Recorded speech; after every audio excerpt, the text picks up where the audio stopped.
শুরু করিতেছি মহান আল্লাহর নামে, যিনি পরম করুণাময় এবং অত্যন্ত দয়ালু। প্রকৃতি আমাদের এলাকার অনেক কিছু দিছে। আমার কাছে ভাগ্যবান আমি মনে করি যে এই কারণে যে আমি এমন এক এলাকার এমপি, এইখানে প্রতিটা জায়গায় মনে হয় যে একটা পর্যটনের একটা জায়গা। আমি একটা জায়গায় আসছি, এটা হচ্ছে গিয়ে পানছড়ি ইকো রিসোর্ট, কিন্তু ইকো রিসোর্ট টিসোর্ট এখনো কিছুই করা হয় নাই। এটা প্রায় 28 একর জায়গা। এটা পর্যটনের জন্য মানে পরিপূর্ণভাবে প্রস্তুত। আপনারা আমি কি বলবো যে যদি এই জায়গায় আসেন, এত নীরব, বিশেষ করে তাঁবু দিয়ে যদি আপনি থাকতে চান, মানে এত নীরব এবং চারদিকে প্রকৃতি।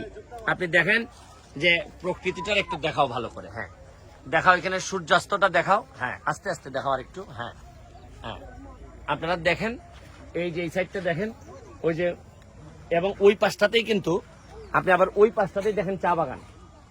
চা বাগানের পাশেই এইরকম একটা মনোরম পরিবেশে অনেক প্রতিদিন বিকালে এখানে পর্যটক আসেন। এখনো কিন্তু পর্যটনের কোনো কাজই শুরু হয় নাই, খালি জায়গা পড়ে আছে।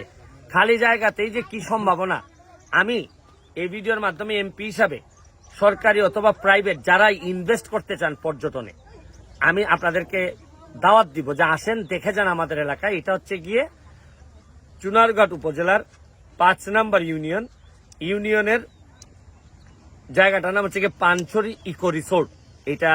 এটা বলেই সবাই চিনে, এবং মাত্র 1 কিলোমিটার রাস্তা, যেটা এখনো এই ইটসলিং আছে। এটা আমি এমপি হিসাবে আগামী কয়েক মাসের মধ্যে এই জায়গাটা পাকা করে দিব।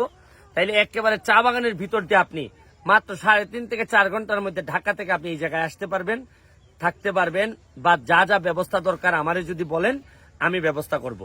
আমি এখানে একজন পর্যটক আসছেন, তার সাথে একটু কথা বলতে চাই। হ্যাঁ ম্যাডাম একটু আসেন প্লিজ। হ্যাঁ হ্যাঁ হ্যাঁ ম্যাডাম, আপনি তো ঢাকা থেকে আসছেন, এখন দেখতেছেন, এটা কেমন লাগতেছে একটু যদি বলতেন। জায়গাটা তো আসলে অত্যন্ত আকর্ষণীয়, আর নিজের দেশ এমনিতেই মায়া বেশি, আর দেশ বিদেশ ঘোরার কারণে তো আসলে অনেক কিছু যখন আমরা দেশের বাহিরে দেখি, তখন ভিতরে একটা আফসোস তৈরি হয়, কেন যে আমার দেশে নাই কেন, বা আমার দেশে কখন হবে। তো আমি পদ্মা সেতুর একটা কথা বলি যে 2012 সালে এটা ছিল প্রস্তাবনা। প্রস্তাবনাটা যখন পাশ হয় 2022 সালে ওইটা ছিল বাস্তবতা।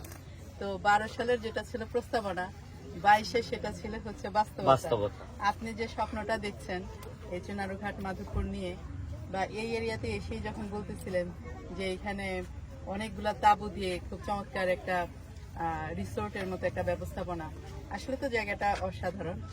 কিন্তু আমি জানি যে এই যে আপনার স্বপ্ন, তারপর যদি এটা মানে প্রস্তাবনা আকারে পাশ হয়, এটাও একটা সময়ের আবর্তে এটাও বাস্তবতা হবে পদ্মা সেতুর মতোই। কিন্তু আমার আপনাকে একটা কথা বলার, আপনি আপনার আম্মুকে বলবেন সেজন্য আপনার জন্য এই বলে দোয়া করে আপনার জন্য বার্ধক্যজনিত স্বাভাবিক মৃত্যু হয়। না না না না, আমি দোয়া চাই, জানি না বার্ধক্যজনিত স্বাভাবিক মৃত্যু এই জন্য আপনাকে দেশের লোকের অনেক দরকার। না আমি জানি না, আমি আসলে এই ভিডিও থেকে বিদায় নেওয়ার আগে আপনাদের সবাইকে দাওয়াত দিয়ে নিচ্ছি যে আমার কাছে মনে হয় আমার যতটুকু সক্ষমতা আছে, প্রতিটা এলাকারই কিছু না কিছু বৈশিষ্ট্য থাকে, এই কারণে এলাকাটার অনেক দূর নিয়ে যাওয়া যায়। আমার আশেপাশে যে ছেলেগুলো আছে, বাচ্চাগুলো আছে, আপনারা দেখতেছেন, এদেরকে অর্থনৈতিকভাবে দাঁড় করানো এমপি হিসাবে আমার দায়িত্ব। আমি যদি এখানে একটা পর্যটনের একটা ভালো কিছু করতে পারি, তো এই এলাকার মানুষগুলো অর্থনৈতিকভাবে সমৃদ্ধ হবে। এদের এই 4 লাখ টাকা 5 লাখ টাকা খরচ করে সৌদি আরব যাওয়া লাগবে না, কুয়েত যাওয়া লাগবে না। নিজের দেশে বসেই আপনারা জানেন যে আমার এলাকায় ফেসবুক ব্যবহার করে এখন হাজার হাজার ডলার আমাদের ছেলে মেয়েরা ইনকাম করতেছে। ভাই আমরা কি ছোট্ট একটা আইকিউ টেস্ট করবো যে এইখানে পর্যটন নগরী হলে কিভাবে এইখানকার অধিবাসীরা আর্থিকভাবে বেনিফিটেড হবে, ওনাদেরকে এই বিষয়ে কোনো ধারণা আছে কিনা? না, এখনো পুরোপুরি আসলে এই এলাকার মানুষ এখনো বুঝে উঠতে পারে নাই, অল্প অল্প করে বুঝে উঠতে পারবে। দেখেন কক্সবাজার শুধু সমুদ্র থাকার কারণে এই এলাকার মানুষ অর্থনৈতিকভাবে অনেক উপরে চলে গেছে।